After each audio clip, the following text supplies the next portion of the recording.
kadang sebagian orang itu ya mengulang-ulang surah yang sama ya.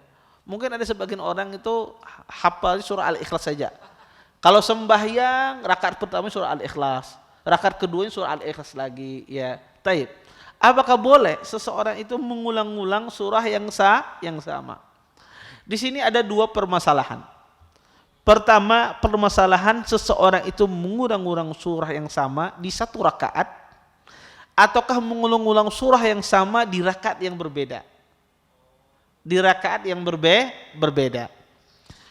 Para ulama rahimahullahu ta'ala mengatakan bahwasanya mengulang-ulang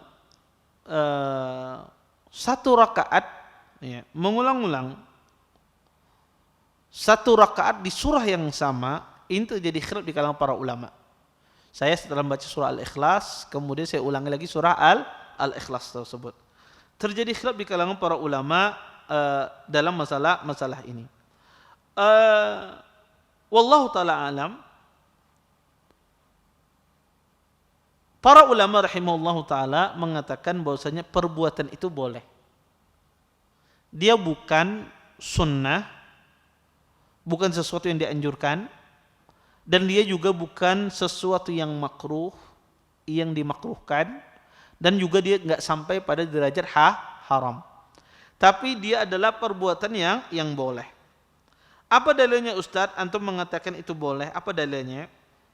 Dalilnya adalah hadis Aisyah radhiyallahu taala anha. Apa hadis Aisyah?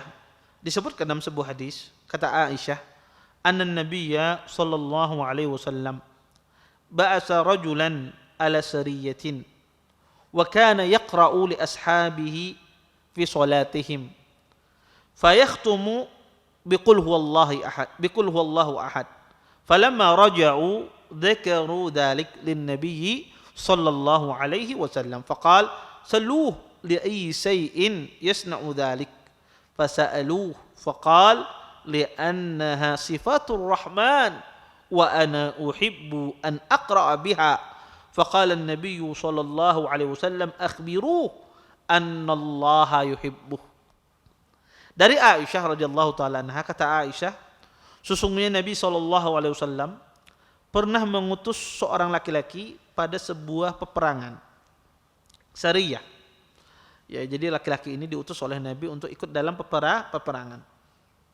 Dan beliau mengimami sholat untuk sahabat-sahabat yang lain. Maka beliau selalu menutup dengan qul huwallahu ahad. Selalu menutup sholatnya dengan qul huwallahu ahad. Ya. Kemudian para sahabat pun datang kepada Nabi komplain. Ini kenapa bacanya qul huwallahu ahad aja? Rakaat pertama baca qul huwallahu ahad, rakaat kedua baca qul huwallahu ahad, ya. Maka sahabat komplain, datang kepada Nabi, wahai Rasulullah, yang engkau utus jadi imam bagi kita ini, dia selalu membacanya surah Al-Ikhlas saja, surah qul huwallah. Ya kalau kita kadang-kadang membaca surah Al-Ikhlas ini apa? Kalau sudah mepet ya. Kalau lupa, orang kalau sudah lupa sembahyang, imam apalagi kalau ditegur lupa ya bacaannya, maka surah yang paling mudah ada pindah langsung surah Al-Ikhlas, kada betah salah lagi ya, kada betah salah kalau kita keliru ya. Maka kata Nabi sallu li ayyi syai'in yasna dzalik.